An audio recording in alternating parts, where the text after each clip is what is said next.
Olá, queridos amigos. Deixe seu like, se inscreva no canal, ative as notificações.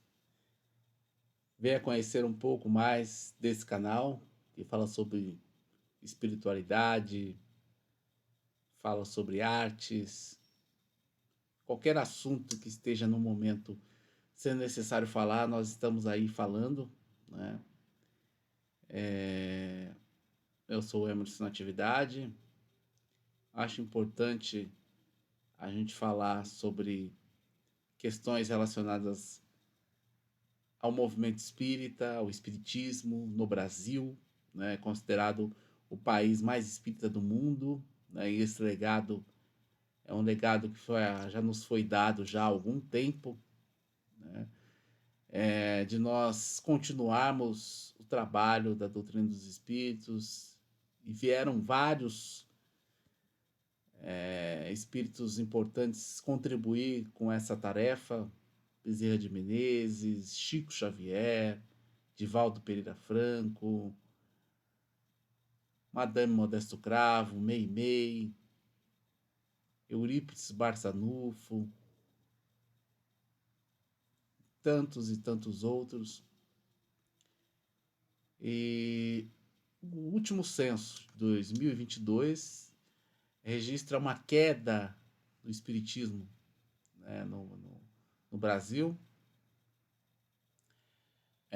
reverenciando o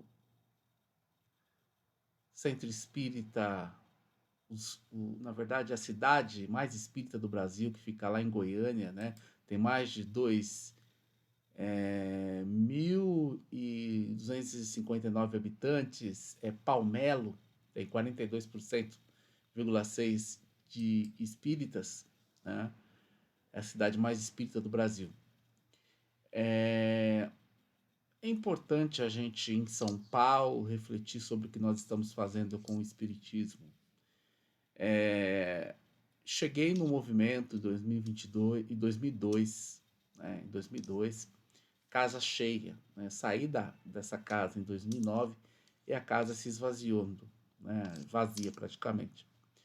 E o movimento pedia, através da espiritualidade, através dos espíritos, através das informações que nós, do grupo Amor e Caridade, que nasceu nesse período, 2009, pedia, né, uma nova escola de aprendizes, um novo curso básico,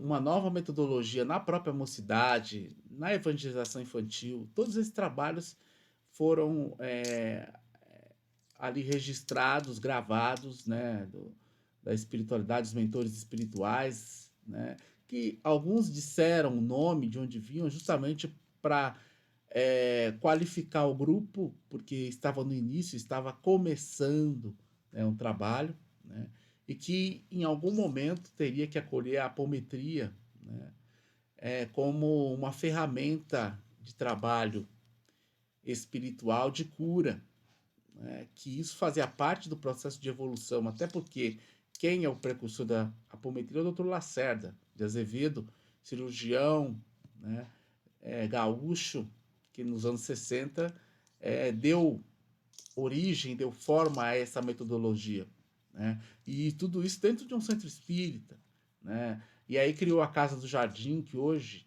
é um grande centro espírita, e dentro, em cima justamente daquilo que Kardec nos coloca, é um local onde a gente olha as mudanças, as transformações, elas vão se acontecendo e dialoga com as outras filosofias espirituais.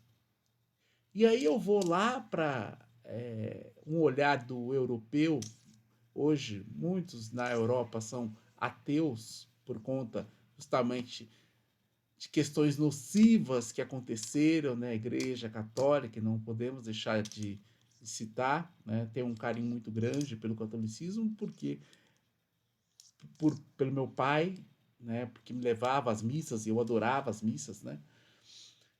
Mas aconteciam coisas durante a história, né? Um dia a gente pode abordar um pouco mais sobre isso, não é hoje, e que fizeram com que pessoas não dessem mais credibilidade ao catolicismo. E eles veem o movimento espírita como uma filosofia de vida, ou seja, ser espírita é uma filosofia de vida, é uma forma diferente de abordar o espiritismo que o brasileiro tem, que vê a religião como algo de cabresto, né? De estar ali sempre, né? E não concebe que a filosofia religiosa ela pode se transformar, ela pode mudar de acordo com as mudanças sociais. E é isso que Kardec nos trouxe no século XIX através da doutrina dos espíritos. E pouco se mudou, pouco se transformou. E é claro, né, encarnaram muitos que se transformaram espíritas que já tinham histórico católico de dogma. E o espiritismo não tem dogma e nem rituais, está lá no Livro dos Espíritos, para quem quiser estudar. É uma obra maravilhosa, né, que nos dá todo o panorama, né, toda a forma de como devemos trabalhar, né, e sempre em transformação, sempre em mudança. E essa mudança que hoje muitos falam em reforma íntima, né, essa transformação, ela é social, ela não é só individual, né, ela acompanha o seu tempo. Né? É como fazer teatro de Shakespeare. Né? Shakespeare, britânico, criou uma forma de fazer teatro no século XIX. No século XIX, não, no século XVII. No século XVII, Shakespeare começou a fazer uma fórmula de teatro onde dialogava com vários assuntos, mas sempre abordando questões sociais. E ele sempre ressaltou que se tivessem que fazer as suas obras posteriormente, ou seja, anos depois do século XVII, teria que ter uma mudança que é natural de acordo com aquilo que está sendo vivido socialmente. Né? Então, a gente não pode hoje montar um Shakespeare do século XVII, e sim um Shakespeare do século XXI, né? Que dialoga com aquilo que nós estamos vivendo, e é natural.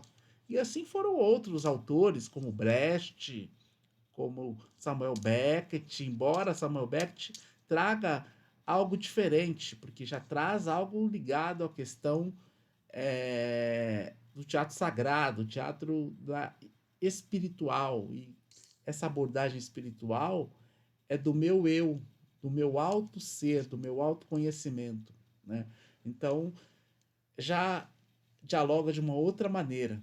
Mas todos aqueles que fizeram, né, século XV, século XVI, XVII, XVIII, XIX, até então, com uma abordagem mais social, sempre colocaram que é importante que, ao fazer essa obra posteriormente, essa obra fosse colocada de uma forma, dialogasse de uma forma de acordo com o momento que a sociedade vive, né? No caso, hoje. Se a gente for fazer um texto do Chekhov, do, do Ibsen, né? A essência nós temos que entender, mas como colocar isso no contexto social que nós vivemos hoje, né? Então é importante a gente olhar para isso, o Adamov, né, tantos outros aí, falando das questões sociais, é importante a gente trazer o que nós estamos vivendo hoje. Né? E é disso que se trata. E voltando à doutrina dos espíritos, voltando ao espiritismo, os europeus veem como uma filosofia de vida sendo vivenciada, que é interessante, porque não adianta nada nós temos uma função num centro espírita, numa casa espírita, e nós não vivenciarmos o espiritismo através do Pentateuco. Livro dos Espíritos, Livro dos Médiuns, Evangelho segundo o Espiritismo, Céu, Inferno e a Gênese. É a base, é a cartilha do Espiritismo. A partir daí a gente caminha para as outras obras que dão continuidade, né? Do Bezerra, do Chico, que são mais de 420 livros, né? Aí a gente vai para o Divaldo, enfim, e outros, né? A Madame Modeste tem um livro muito interessante contando a história da vida dela, onde no plano espiritual ela percebe que, ao chegar no plano espiritual, que rigidez é uma doença, né? E quantas vezes a gente confunde rigidez com disciplina, né? E não é. Disciplina é uma coisa, rigidez é outra. A gente pode ser flexível e ser disciplinado. Então, são questões diferentes que a gente tem que começar a abordar. E esse livro da Madame Modeste, que ela conta a história da vida dela, ela coloca essa questão que a gente tem que eu acho que ela é muito pertinente para todos os dirigentes e todos os donos de centros espíritas do Brasil. Começar a mudar e se transformar. Né? Eu faço parte da Aliança Espírita Evangélica, né? Desde 2002, ali, 2009, dentro do Centro Espírita, nasceu o Grupo Amor e Caridade, que é um outro movimento, um movimento de renovação da aliança.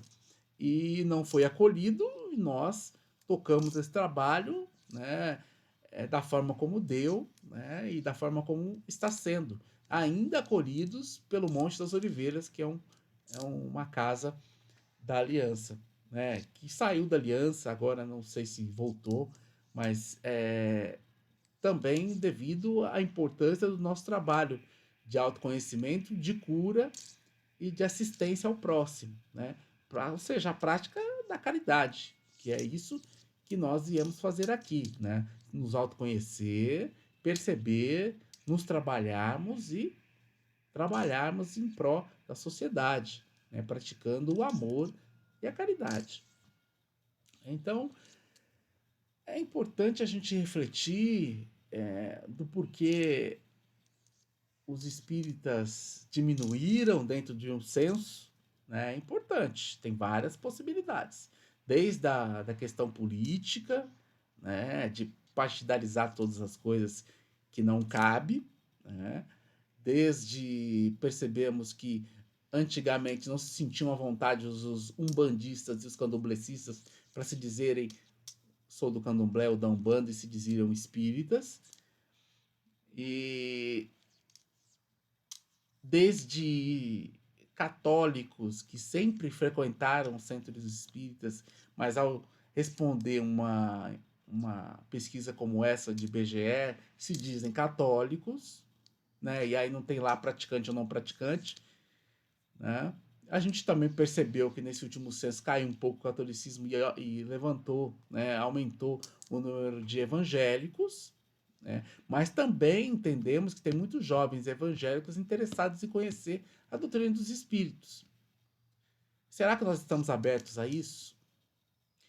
Na mocidade espírita, né, da Aliança, que sempre frequento e frequentei, já fui em encontros gerais de mocidade que funcionam geralmente no período de carnaval, chegaram a ter 1.200 jovens.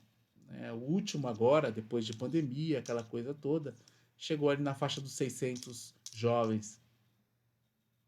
Será que esses jovens não estão interessados em contribuir para a sua casa espírita com questões relevantes? Acredito que sim. Mas muitos deles não encontram abertura, porque querem dogmatizá-lo. E o Espiritismo não tem dogma. A gente tem que entender e compreender isso. Deixa o jovem vir, trazer a sua música.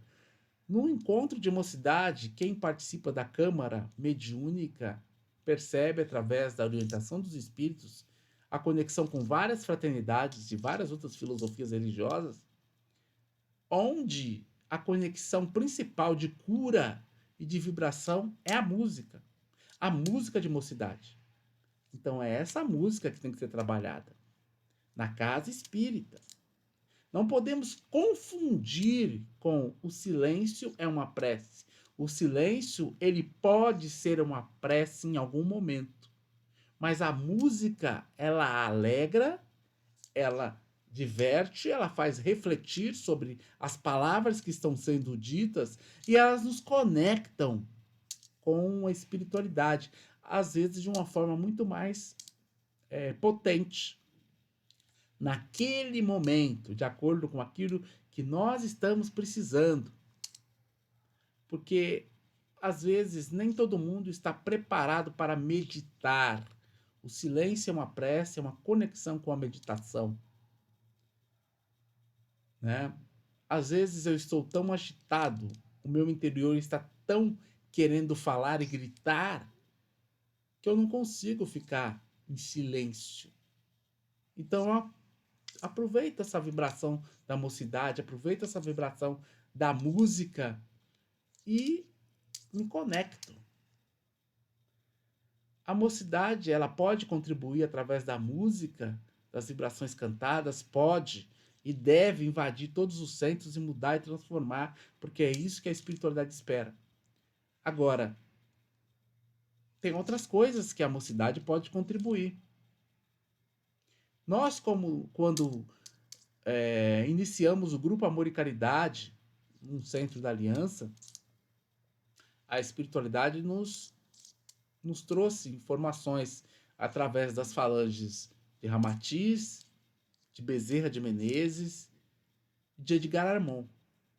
E a de Edgar Armond foi muito enfática ao falar sobre a mudança e a transformação dos passes, que foram padronizados em algum momento, através do livro Passes e Radiações. Tem outras coisas para vir. Os médios precisam estar antenados e receber essas informações, canalizar essas informações para que nós possamos entender como transformar, como mudar. Não cabe mais aqueles passes de Edgar Armond. Agora são outros passes. E quais as casas espíritas estão abertas a entender isso? E isso foi falado em 2009. Nós estamos em 2025. São mais de 16 anos. Que foi no início de 2009. Foi em janeiro. Nós começamos o nosso trabalho em novembro. 15 de novembro, que é a data de aniversário da Umbanda. Nós começamos dia 15 de novembro o Grupo Amor e Caridade. Um grupo universalista no sentido de trabalhadores. Acolhemos trabalhadores de todas as filosofias religiosas que querem trabalhar com a ferramenta apometria, expandir consciência, aprofundar o processo de autoconhecimento.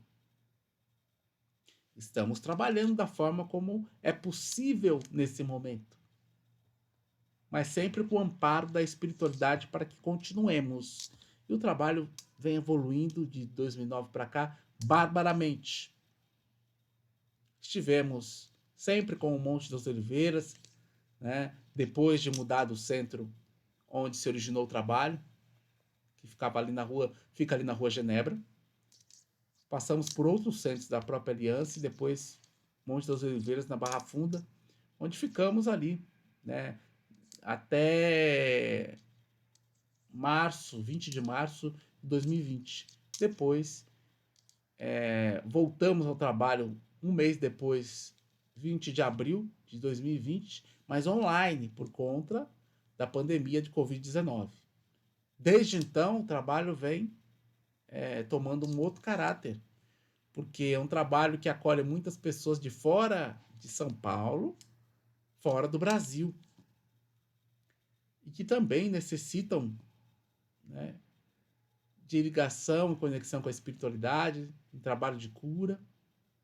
Tem um curso de apometria para inserir esses novos trabalhadores. Então, a gente vem progredindo de acordo com um movimento social.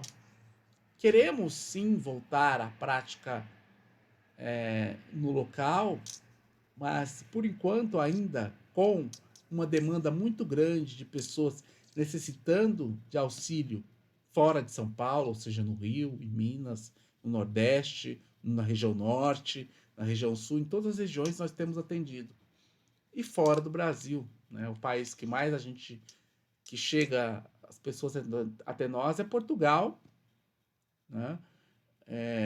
Mas temos pessoas de vários lugares, Estados Unidos, Argentina, Peru, Chile, Uruguai, Espanha, Suíça, França, Alemanha, Inglaterra. Nós estamos acolhendo a todos da melhor forma possível.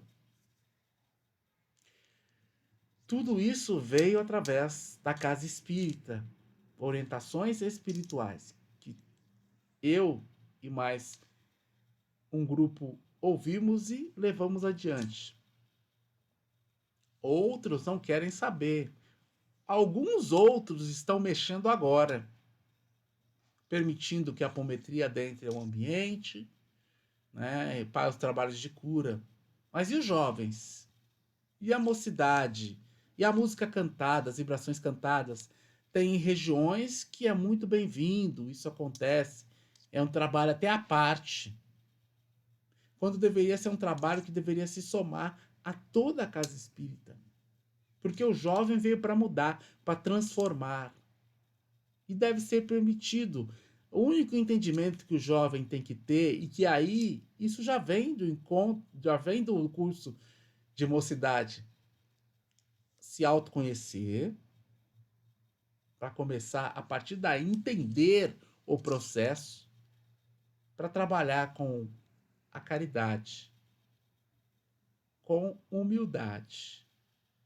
Porque também não adianta queremos trabalhar com a caridade alardando, com ego inflado, olha, estou fazendo. Não. O importante é saber como estamos fazendo. É como doar algo. Eu vou doar algo que não me serve, ou vou doar algo que eu tenho simpatia. Tem um valor diferente. Vou doar algo porque aquilo é muito importante, mas o outro precisa mais do que eu, porque aquilo já, né, me contemplou. É importante a gente ter essa reflexão em relação às casas espíritas, aos coronéis, né?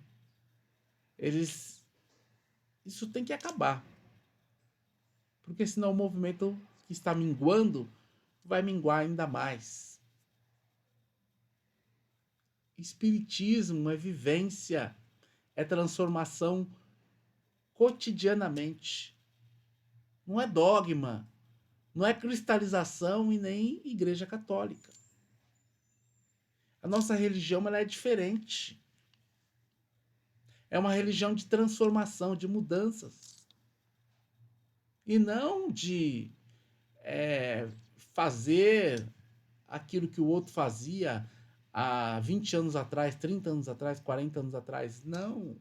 Temos que mudar, transformar. E quem está dizendo isso não é o Emerson Atividade. Quem já disse isso há 16 anos atrás, para que nós pudéssemos fazer o Grupo Amor e Caridade, foi a espiritualidade, foi os espíritos. Nós poderíamos nos negar, dizer não, mas nós percebemos a importância e a urgência daquilo, e aquilo também dialogava com o nosso processo de autoconhecimento e de transformação para continuar o trabalho. É possível a gente mudar, a gente transformar. É possível a gente entender as mudanças sociais. É possível a gente perceber que, às vezes, a sociedade ela precisa de um governo de direita e, às vezes, ela precisa de um governo de esquerda. É preciso perceber que extremo de um lado ou de outro não serve. Porque ninguém é dono da verdade. Nós somos crianças espirituais. Estamos aprendendo a como trabalhar melhor com ética, moral, dentro dos conhecimentos sociais. E o quanto a gente vê de corrupção em todos os gêneros. Não é só na política, não. Em todas as empresas, Caixa 2, Caixa 3, etc.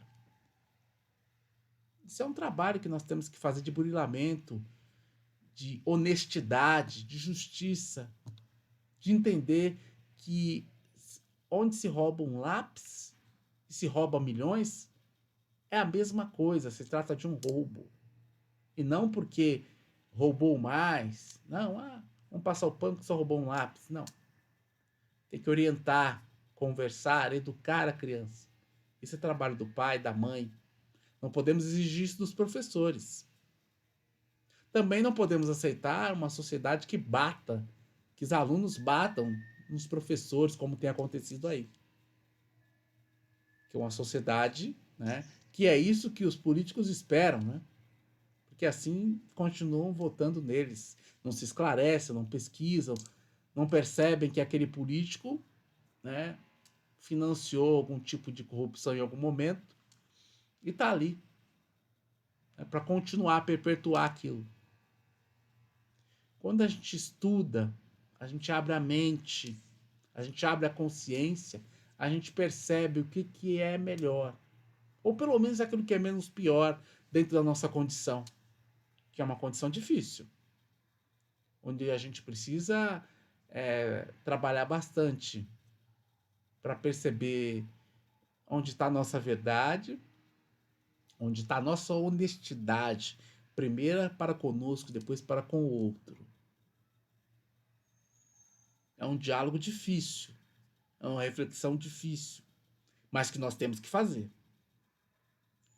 Assim que eu acho que até mais tranquila, mais fácil, deveria se fazer as casas espíritas. Talvez para aquela pessoa que não é suscetível a ideias, a novas ideias, que ainda cristalizou num dogma que não existe no Espiritismo, seja difícil. Mas se essa casa ela tem um grupo, que esse grupo possa ter voz para transformar a casa, os trabalhos da casa, portanto, o Espiritismo. Não é da boca para fora o que der na veneta. Espiritismo, doutrina dos espíritos, dialoga com o outro lado, com os espíritos comunicantes. É esses benfeitores espirituais que devem nos orientar do que fazer. Nós, para isso, devemos estar abertos a essa conexão. Será que as casas estão? Será que quando sai alguma coisa do padrão já é logo cerceada ou cortada? Porque a tendência é essa, é a mudança e a transformação. Senão, do que adianta educação mediúnica? A gente nem sabe mais se aquele espírito está falando com aquele médium. Tudo repetido, tudo. Não é mais isso. Clamamos por transformação e por mudança. Um outro assunto que eu queria abordar, não me estender muito, é a questão das obras de Chico Xavier. Tem gente querendo simplificar. Não tem que simplificar absolutamente nada. É importante que as obras de Chico continuem do jeito que está, como objeto de estudo para vários espíritas, e agora a gente percebe que tem muitos cientistas estudando a filosofia espírita através do Chico Xavier. E é isso que é importante. Não, você tem dificuldade de palavras, de leitura, leia com um glossário do lado. A gente precisa ampliar horizontes, não simplificar nesse sentido. A simplificação ela tem que estar nas nossas atitudes. As nossas atitudes têm que ser simples. E é importante a gente refletir sobre isso. Quem está praticando a caridade, o meu ego ou o meu self? Nós precisamos ter esse sentimento de caridade, de amor, de fraternidade dentro de nós. Porque se ficar da boca para fora, não serve. Possamos refletir sobre muitas coisas que esse censo nos traz, sobre a repetição, sobre a perda, né, ou a diminuição dos espíritas no Brasil. Muitos, sim, foram para a Umbanda, que cresceu no censo e deve crescer ainda mais. né? Porque tem muitos jovens evangélicos interessados em saber mais sobre a Umbanda também, né? Gente jovem diferente da proposta, assim como o Candomblé, consideradas matrizes africanas, mas são obras de Deus e nós devemos ter todo o respeito. A diminuição dos católicos não foi muito ventilada, não muito falada, né? Mas com certeza o aumento dos evangélicos, isso deve estar sendo ressaltado.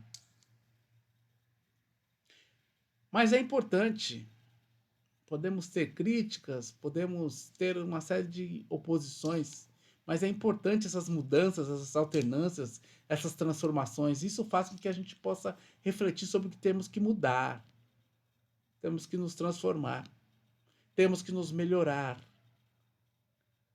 E a espiritualidade conversa conosco o tempo todo. Nosso anjo da guarda conversa conosco o tempo todo. Nós é que não escutamos. O que a gente mais recebe é: me sinto sozinha. Você não está sozinha. Seu mentor está sempre ao seu lado. Só que ele fala e você não escuta. Porque está presa às condições da fisicalidade, aos problemas sociais. Nós, como espiritualistas ou espíritas, ou que trabalhamos no centro espírita, temos que perceber isso.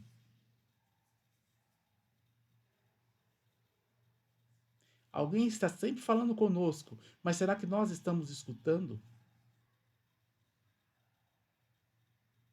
Nós nunca estamos sozinhos.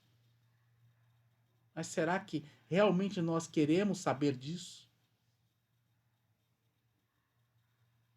A mudança, a transformação, ela requer desafio.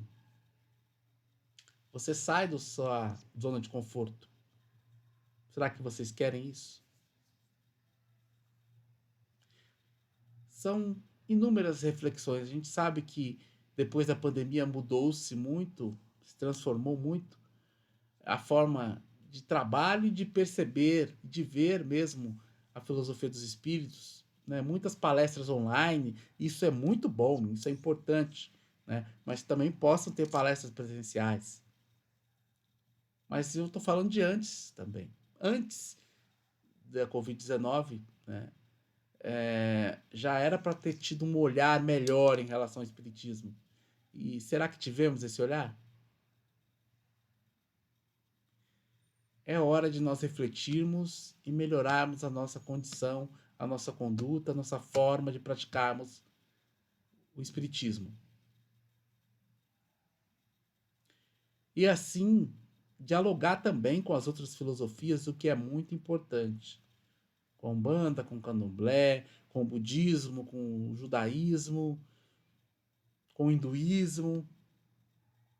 Muito daquilo que de estudos que o Edgar Armond nos trouxe através do desenvolvimento dos passes vieram do hinduísmo, uma filosofia milenar que tem muitos conhecimentos, que até hoje merece ser estudada.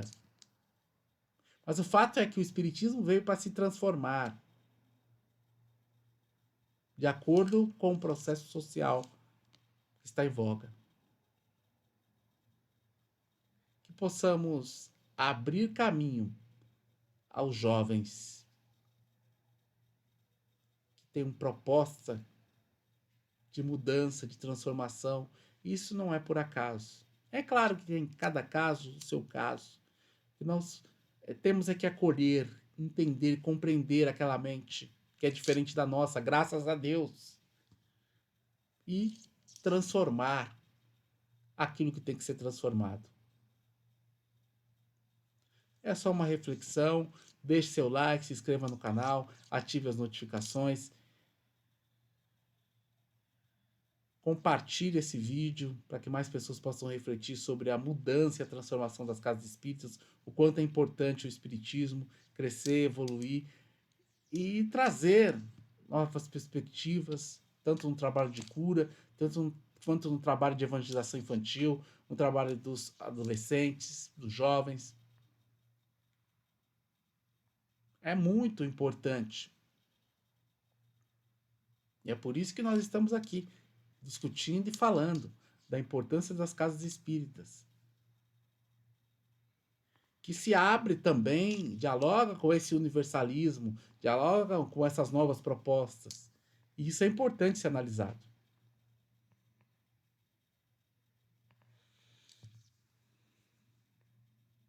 Gratidão.